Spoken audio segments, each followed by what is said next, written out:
Jatim News bagi-bagi giveaway. Temukan thumbnail dengan tanda khusus giveaway ready.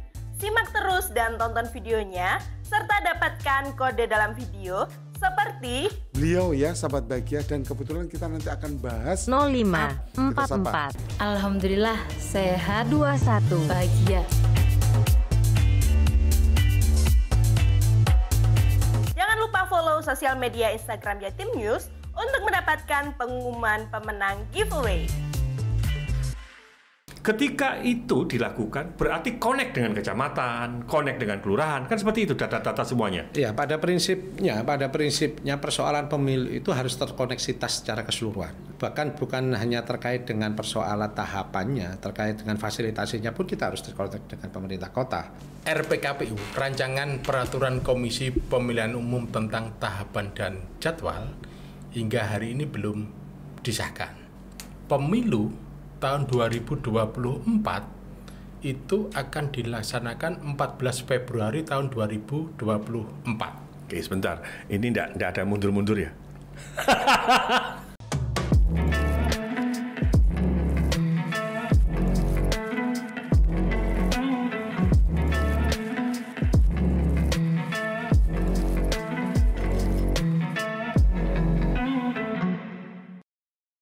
Assalamualaikum warahmatullahi wabarakatuh. Sahabatku Singkong dan Kopi Podcast dari Jatim News Media. Jumpa kembali dengan saya Haji Norman Fauzi. Dan seperti biasa, sebelum saya memperkenalkan dua narasumber dan tamu saya yang istimewa ini, saya ingin bernostalgia bahwa dua sahabat saya KPU Kota Surabaya ini adalah sahabat lama. Dan ketemunya di podcast ini. Kalau kemarin-kemarin jarang ketemu, kan begitu. Setelah tidak di parpol lagi. Gitu. Kami perkenalkan dua sahabat saya, sahabat terbaik saya, yang sekarang mendapatkan amanah menjadi komisioner KPU Kota Surabaya, yang nantinya akan bertugas mengawal suara-suara panjenengan semuanya. Beliau dari KPU. Monggo silakan, mau diperkenalkan siapa duluan nih? Silakan. Yang sebut dulu. Yang sebut. Ya, baik. Assalamualaikum warahmatullahi wabarakatuh. Saya Supraitno, atau lebih dikenal dengan panggilan Nano. Sehari-hari saya di KPU Kota Surabaya mengampu divisi penyelenggaraan, teknis dan penyelenggaraan lebih tepatnya, seperti itu. Terima kasih. Iya. Kalau ini nggak asing buat kalian. Karena satu mazhab. Silakan. Nggih, matur nuwun, Bapak. Saya dikenal dengan nama Agus Turham, baru masuk KPU tahun 2020 kemarin. Alhamdulillah masih diberikan kesehatan dan kesempatan untuk bermuajah dan bersilaturahmi kepada jenengan hari ini. Sebelum dimulai, kami berdua menyampaikan salam dari pimpinan kami KPU Kota Surabaya, Ketua Bu Nafila, Pak Bairi, serta jajaran sekretariatan, yang hari ini mengucapkan terima kasih sudah diparingi kesempatan untuk bisa bertemu dan bertatap muka dengan teman-teman Jatim News. Begitu, Abah. Ya, sahabat-sahabatku Singkong dan Kopi, tentunya hari ini kami dari Jatim News dan Singkong dan Kopi ini tentunya ingin selalu memberikan informasi-informasi, dan kita bicara santai tetapi yang bermanfaat. Kita hindari hoax. Sepakat ya? Sepakat. Insyaallah. Judul boleh serius tetapi bicara santai. Ini kalau saya lihat, buka puasa sudah, tarawih sudah, Qola Ta'ala sudah, tinggal sekarang tanggung jawab untuk memberikan informasi kepada masyarakat. Kan seperti itu ya? Ya. Pak Danong, Siap. sesuai dengan tupoksi yang dari panjenengan. Iya. Bicara masalah teknis. Ke depan, tahun 2024, pemilu ini banyak sekali. Ada pemilu legislatif, ada pilkada, ada pilpres, kemudian ada pemilu untuk DPR RI, DPD, kan begitu. Sejauh ini, kesiapan KPU Kota Surabaya terhadap persoalan teknisnya, yang tentunya dari tanggal per tanggal hingga pada tanggal 14 Februari bagaimana? Iya. Jadi begini ya, Pak Norman. KPU Kota Surabaya itu sebagai kepanjangan tangan KPU RI. Jadi kita itu lembaga hierarki ya. Jadi ketika KPU RI, Bawaslu RI, DKPP sama Kemendagri itu sudah menyepakati bahwa pemilu tahun 2024 itu akan dilaksanakan 14 Februari tahun 2024. Oke, sebentar. Ini enggak ada mundur-mundur ya? Insya Allah. Insya Allah, sesuai jadwal. Insya Allah bentar. Ya. Lanjut. Jadi gini, sebagai lembaga hierarki ya KPU Kota Surabaya tegak lurus. Ketika KPU RI, Kemendagri, Bawaslu serta DKPP itu sudah menyepakati pemilu akan digelar 14 Februari 2024, maka kita dengan serta-merta mengikuti. Nah, bicara konteks pemilu ini meliputi pemilihan presiden, ya, berikut wakil presiden, terus DPR RI, 94. DPD, DPRD provinsi, serta DPRD kabupaten Dan kota.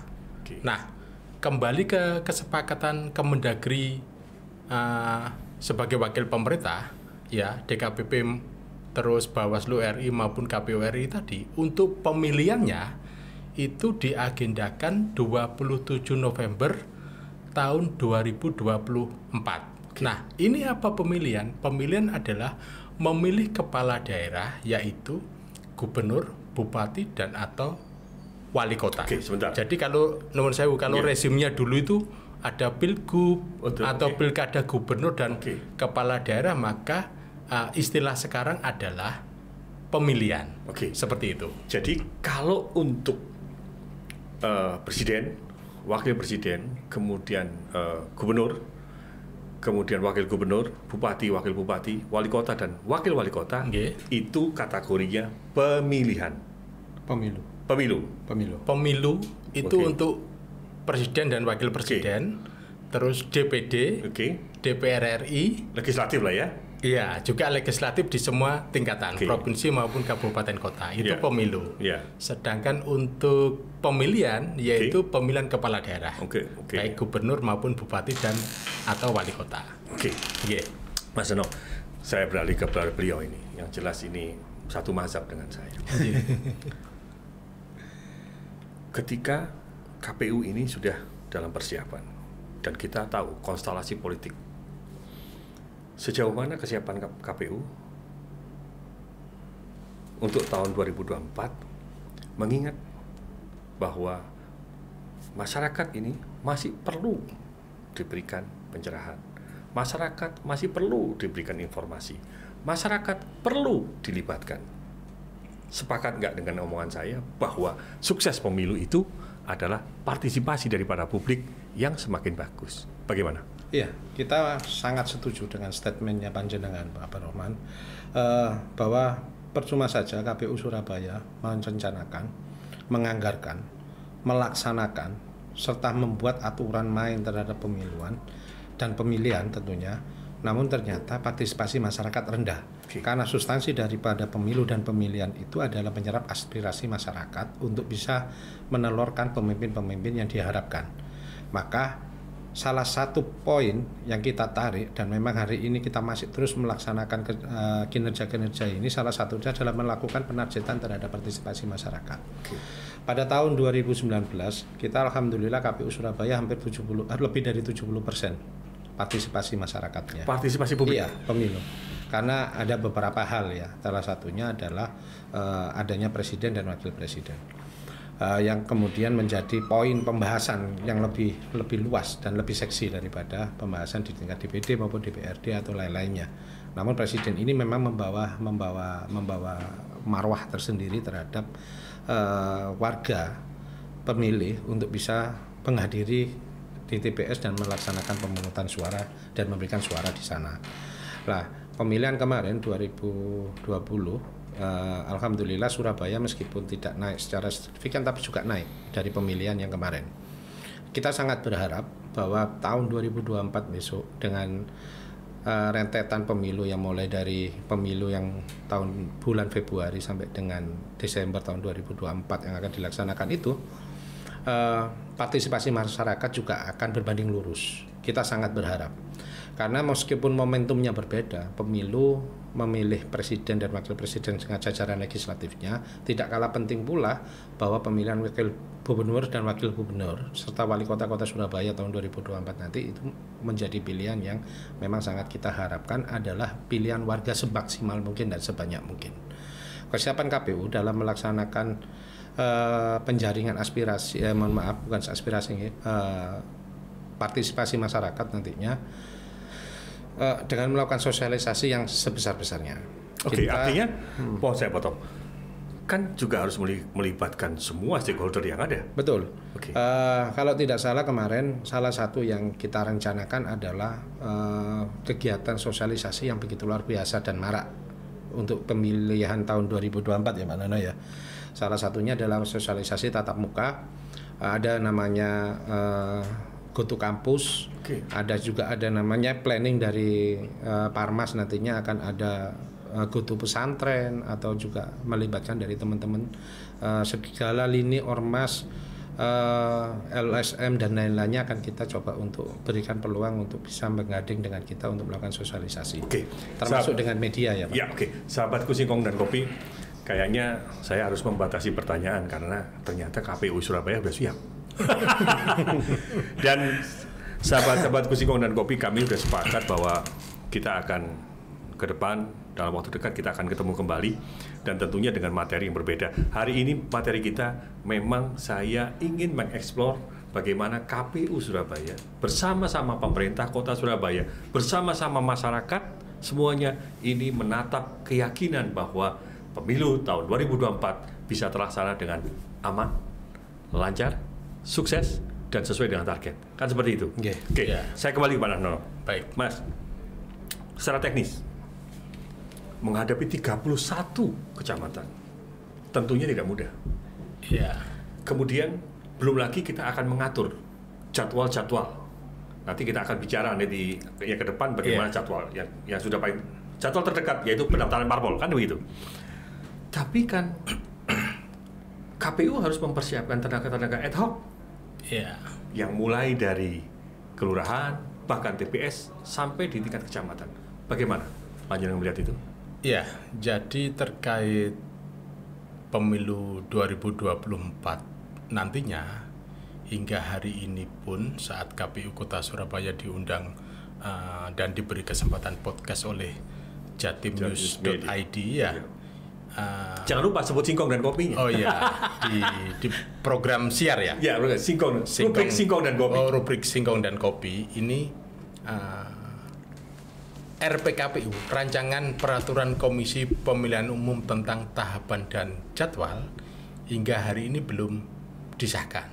Oke. Sementara PKPU Tahapan dan Jadwal ini menjadi guidance bagi KPU Kota Surabaya dalam melaksanakan setiap tahapan pemilu.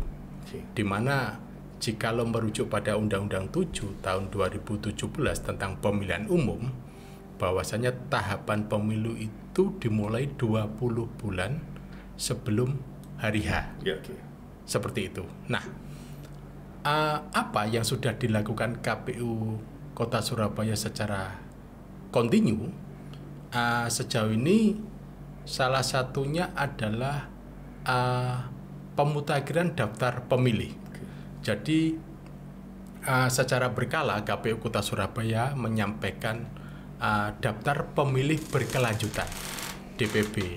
Ini kan fluktuatif. Di satu sisi ada penyusutan jumlah pemilih karena angka kematian yang cukup tinggi di Surabaya. Betul. Di sisi lain ada penambahan atau pertumbuhan jumlah pemilih terkait warga Kota Surabaya yang sudah menginjak usia 17 tahun dan atau sudah menikah. Gitu. Secara otomatis mereka kan akhirnya punya hak pilih. Hak pilih, betul.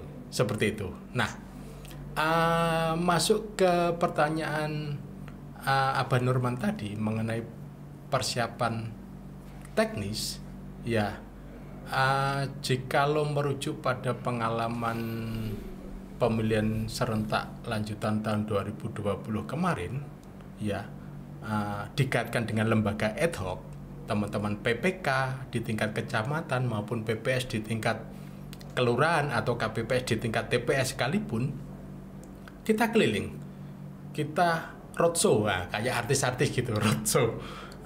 Kita memberikan bimbingan teknis, pelatihan-pelatihan, secara estafet. Jadi kita membriefing PPK, terus PPK meneruskan materi itu ke PPS, dan PPS ke KPPS. Oke, sebentar saya potong. Iya. Tentunya persiapan ini, Hamin berapa sih ad hoc itu harus terbentuk, ad hoc itu harus dipersiapkan dan mereka harus ada? Iya. Kan tidak mungkin sekarang harus terbentuk. Belum masuk ke artinya tahapan. Kan pembiayaannya kan yang nggak karu-karuan kan ya? Betul. Nah, kira-kira apakah 40 hari seperti yang disampaikan tadi sebelum pelaksanaan sehingga ad hoc itu harus terbentuk, sehingga sebelum 40 hari ini ada proses nih, proses rekrutmen, proses apa? Iya. Bagaimana? Iya. Jadi masa kerja ad hoc itu ada untuk pemilu dan pemilihan. Kalau merujuk pemilu itu 9 bulan sebelum hari H. Itu. Seperti itu. Nanti 9 bulan ya? Iya, 9 bulan masa kerjanya. Masa kerja mereka 9 bulan. Berarti kalau efektif, mereka kapan ini mulai kerja nih? Ditarik mundur aja, Pak. Nah, kurang lebih di bulan-bulan April ya, Mei April 2023 kira-kira. Tapi kan sebelumnya artinya kan begini. Tapi bahasanya undang-undang, Pak, mohon maaf, saya potong. Bahasanya undang-undang adalah paling lambat ya.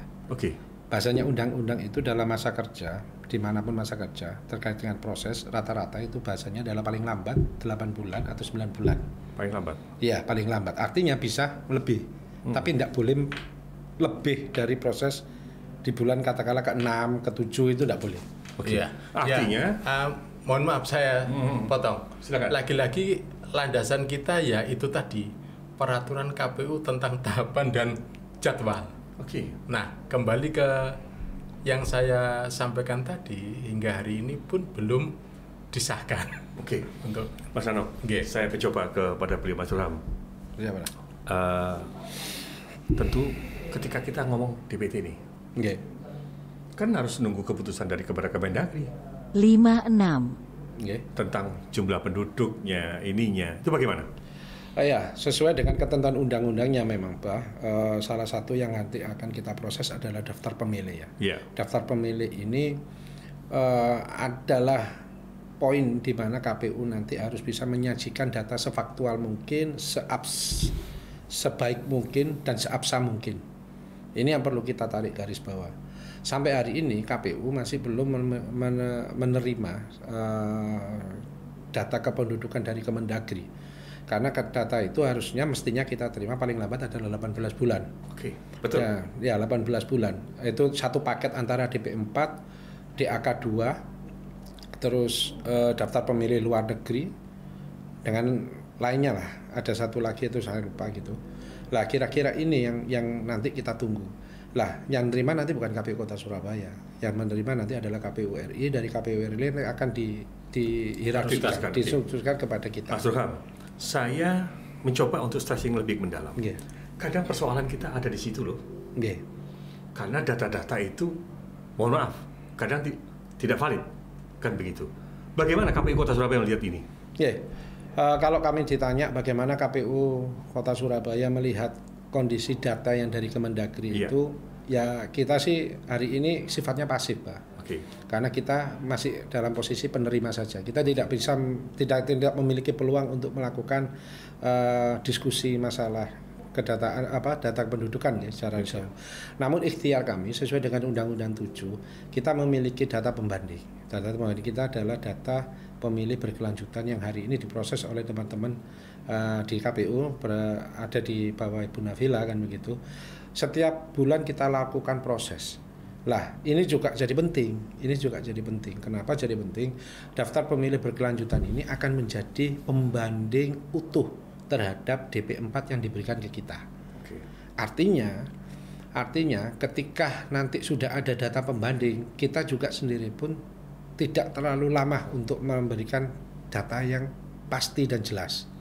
Karena sudah ada data pembanding yang lebih dulu kita proses, sehingga kemudian data yang belum kita proses tinggal kita lakukan kembali faktual. Meskipun secara keseluruhan itu harusnya diverifikasi faktual ya, oleh teman-teman petugas pemutakhiran data pemilih. Nah, ini yang kita lagi tunggu juga sebenarnya data ini. Ini juga ada beberapa proses tahapan pemilu yang salah satunya adalah daerah pemilihan yang juga tidak dapat dipisahkan dari DAK2 kan begitu. Betul. Lah, kalau saya melihat bagaimana saya menyikapi data itu dari ketika kita memahami DAK2, proses DAK2 sampai hari ini pun Kementerian Dalam Negeri itu sampai dengan tingkat bawah itu melakukan screening, benar-benar screening terhadap penduduk yang ada di wilayah-wilayah negara Indonesia. Oke, Mas Turham, saya ingin nambahin. Kan ada pemerintah kota nih. Nggih. Ada Dispenduk nih. Nggih. Selama ini KPU Kota Surabaya, bagaimana koordinasinya dengan pihak pemerintah kota CQ daripada kawan-kawan di Dispenduk? Oh, baik. Kita seringkali komunikasi dengan beliau-beliau baik. Termasuk salah satunya kepentingannya Pak Nano adalah ada namanya DAK2. Okay. DAK2 kemarin kita sempat beberapa kali kita diundang oleh Komisi A untuk ngomong masalah daerah pemilihan. Salah satunya dihadiri oleh Dispenduk Capil dari Dispenduk Capil.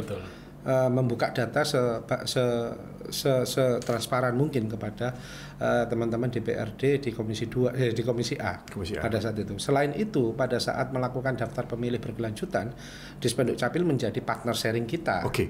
Sekali lagi tentunya ketika dengan Komisi A ada rekomendasi dong. Apa kalau rekomendasinya? Terkait dengan masalah DAK tadi, dengan masalah apa daftar pemilih tadi. Nah, ini kayaknya akan lebih ciamik dan seksi kalau ditanyakan ke teman-teman Komisi 2 nih Mas. Kita nanti takutnya kita salah tangkap ini nantinya. Yeah. Paling enggak dewan ini kan begitu. Jangan menikmati prosesnya, tetapi juga ikut berjuang kan begitu ya. Satu sisi yang kita tangkap kemarin, mohon maaf Mas Nano mungkin bisa nambahi. Salah satu yang kita tangkap adalah keinginan dari teman-teman Dewan itu untuk ada data yang baik dan benar, karena beberapa sisi ada temuan-temuan pada saat beliau-beliau itu melakukan sidak, ada beberapa temuan ada warga yang belum bisa ngurus KTP dan lain-lainnya. Nah, ini kemudian disampaikan pada saat itu. Dan itu bukan kewenangan KPU. Terkait dengan masalah kependudukan. Kependudukan tidak lah kita. Mas Anak mungkin bisa nambahin. Jadi gini ya Pak Nurman.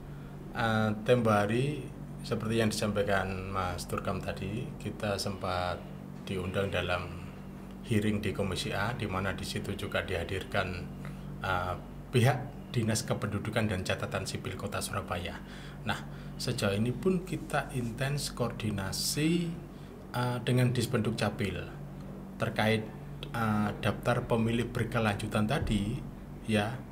Tidak hanya terkait angka kematian, terus berapa penambahan warga yang sudah menginjak 17 tahun, namun juga pensiunan TNI Polri.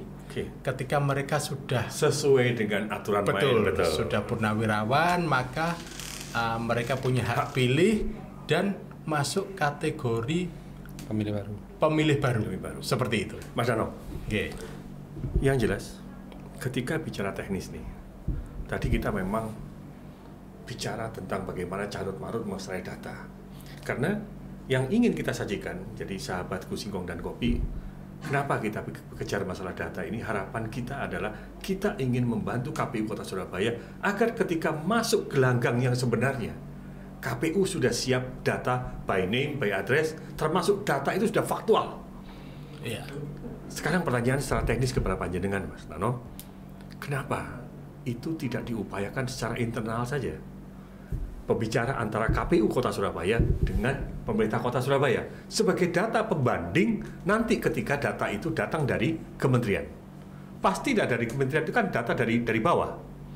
Betul. Kalau itu diolah, button up sekarang yang saya maksud, bukan top down, begitu loh.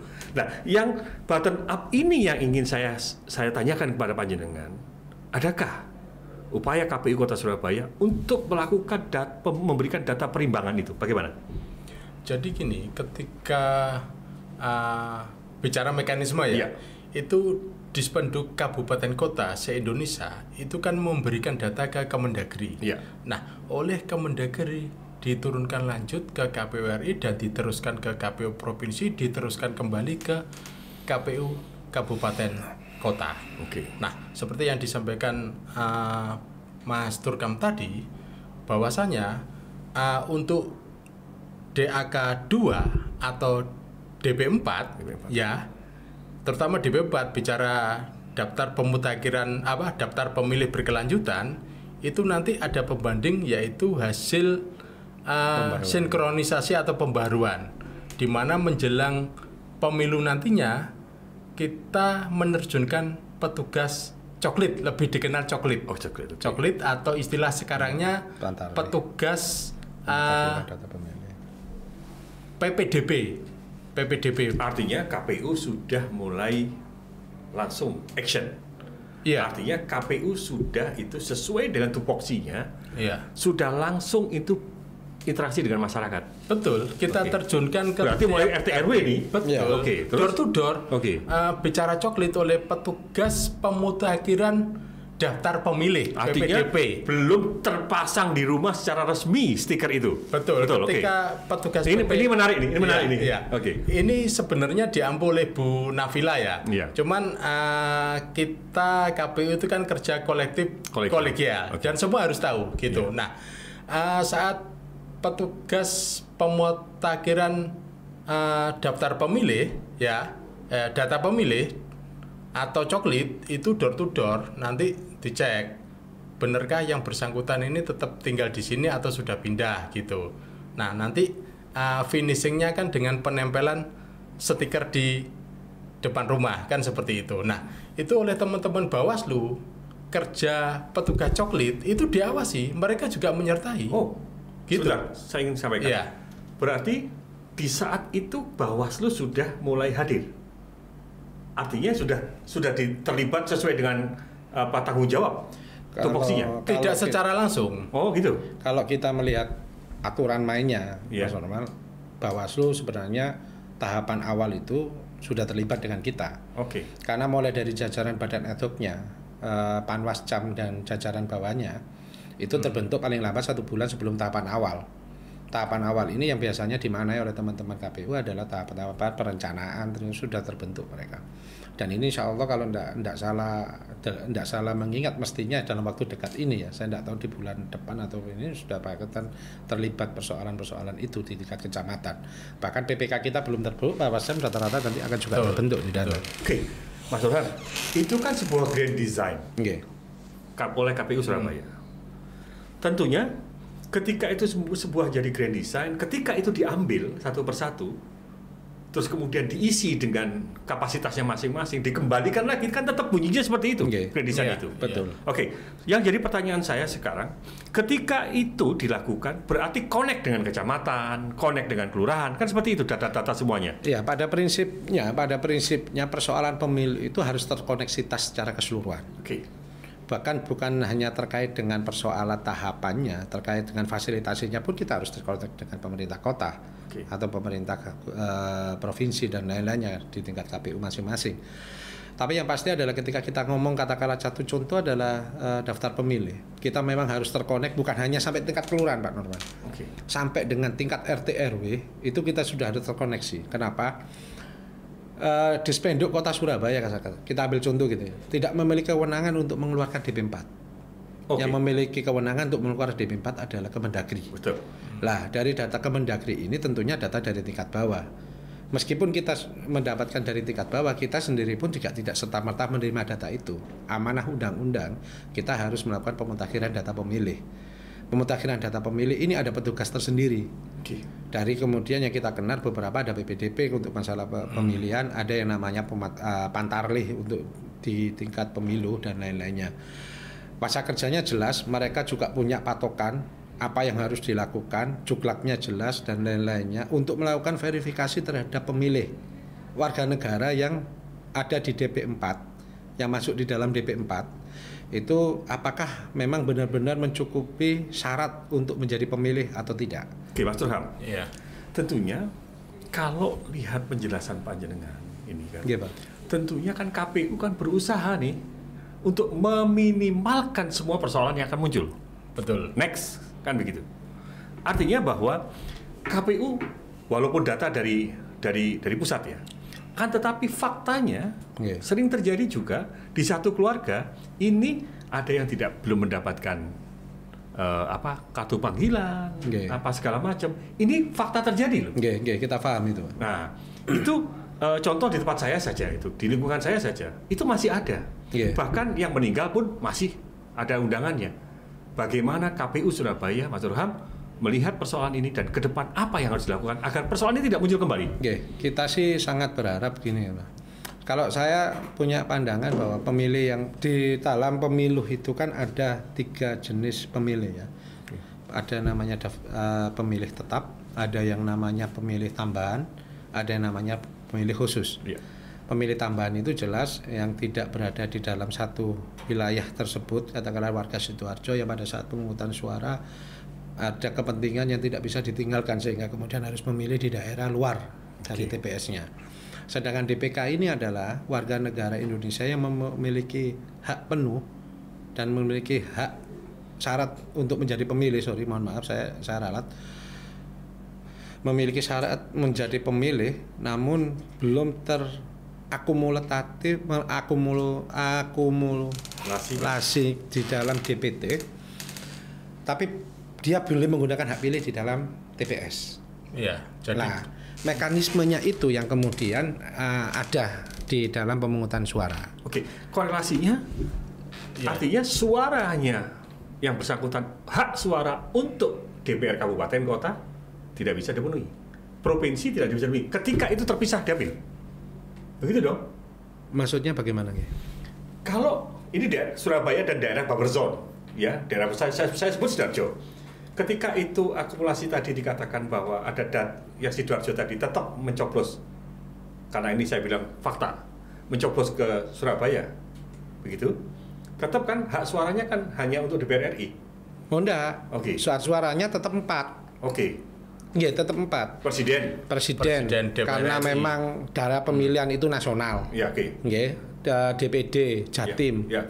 Terus DPRD Provinsi Surabaya dengan Surabaya Sidoarjo. Dapil Jatim 1. Terus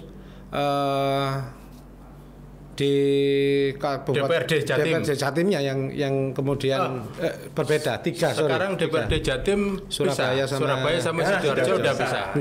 Berarti cuma 3 yang dia dapatkan, Pak. Berarti yang ketika kita orang Sidoarjo bagi mereka melakukan pemilihan di Surabaya itu untuk hak yang kabupatennya tidak terpenuhi. Baik. Jadi provinsi dengan ini yang tidak terpenuhi. Provinsi juga tidak terpenuhi. Sedikit menambahkan mengenai DPT tadi, Abah Nurman. Ada guyonan di lapangan bahwa DPT itu daftar permasalahan tetap kan gitu. Kendati demikian, KPU terutama KPU Kota Surabaya ya dalam melakukan pemutakhiran data pemilih baik oleh PPDP maupun oleh Pantarlih ya, itu kita lakukan supervisi melalui teman-teman PPK dan PPS. Kami pastikan bahwa Mutarlih itu tidak dilakukan di balik meja, di atas meja, tapi petugas itu harus benar-benar datang door to door ke rumah pemilih. Seperti itu, sebagaimana yang Pak ini BADS tadi. Betul, yang sudah termasuk dalam DPT. Daftar pemilih tetap. Dan Mas Durham, ini di penghujung ini harapan kami bahwa 45. Ayo kita sama-sama, kami di media sekali lagi ingin membantu KPU agar KPU makin mudah berkomunikasi dengan masyarakat, agar produk-produk KPU, produk knowledge-nya KPU makin diketahui dengan masyarakat. Sekarang kita masuk era digital. Mas Nano, KPU Surabaya melihat persoalan ini bagaimana? Iya, jadi seiring perkembangan teknologi ya, IT ya, informasi teknologi, bahwasannya itu sebuah keniscayaan, tidak bisa dihindari. Nah, sejauh ini KPU dalam melakukan sosialisasi dalam tiap tahapan itu pastinya media juga dilibatkan. Pertama itu. Terus yang kedua bisa dengan metode seperti ledangan itu yang keliling ke kampung-kampung, terus menyasar pusat-pusat keramaian seperti halnya pasar. Itu sudah kita lakukan. Artinya begini Mas Dano, Ya. bahwa ketika era digital, apakah dalam persoalan elektoral ini tidak memanfaatkan teknologi? Memanfaatkan. Nah, oke. Betul. Katakanlah saya sudah mendengar apakah nantinya akan dilakukan pencoblosan by elektrik E-vote gitu. Ya, oke. Bicara Masih mungkin nggak itu? Nah, kita tidak bisa berandai-andai lah kalau Iya. masalah itu. Ya. Karena begini, kita nanti akan bicara dan kita akan harapkan KPU punya waktu khusus. Kita akan membedah lagi pemilu 2024 dengan milenial. Termasuk kita bisa hadirkan kawan-kawan milenial agar kawan-kawan milenial bisa komunikasi dengan pihak KPU dan Kota Surabaya. Iya. Jadi kalau bicara penggunaan teknologi, KPU itu sudah menggunakan, di mana menilik pengalaman pemilu 2014 itu sistem informasi penghitungan itu sudah dilakukan, di mana C1 hasil ya untuk pemilu 2019 itu kan difoto. Ya. Yang salinan kecil yang dibagikan ke saksi itu loh. Ya. Nah, itu kan difoto. Termasuk planonya juga difoto. C1. Ya, Nah. C1. C1.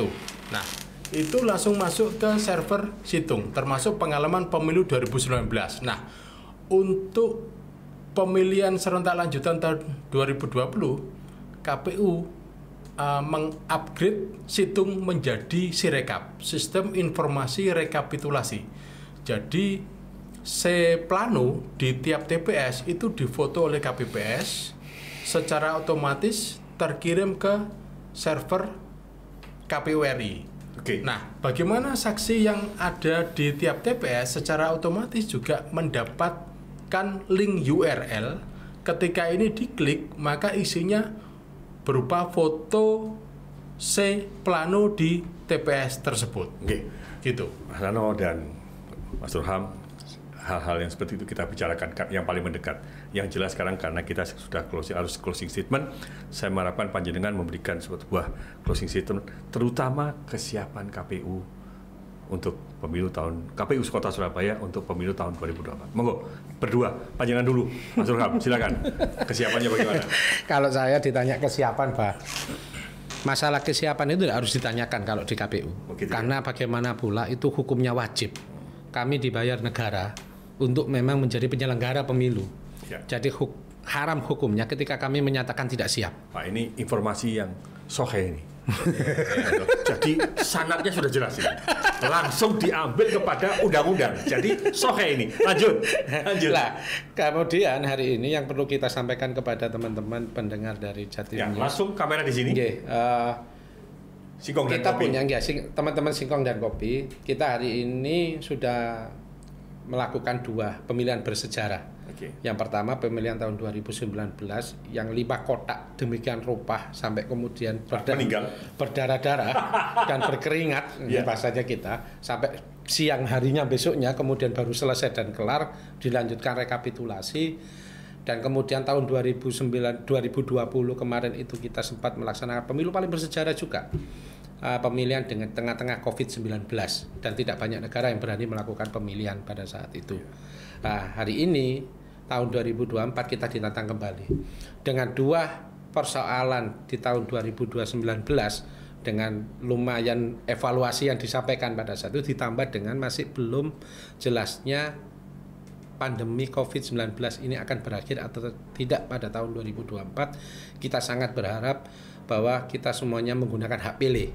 Karena bagaimana pula, secara pribadi guyonan saya, Pak, KPU tidak serta-merta kemudian menempatkan tanggal 14 Februari itu sebagai hari pemilu nasional, tapi juga hari kasih sayang untuk Betul, menemukan Valentine.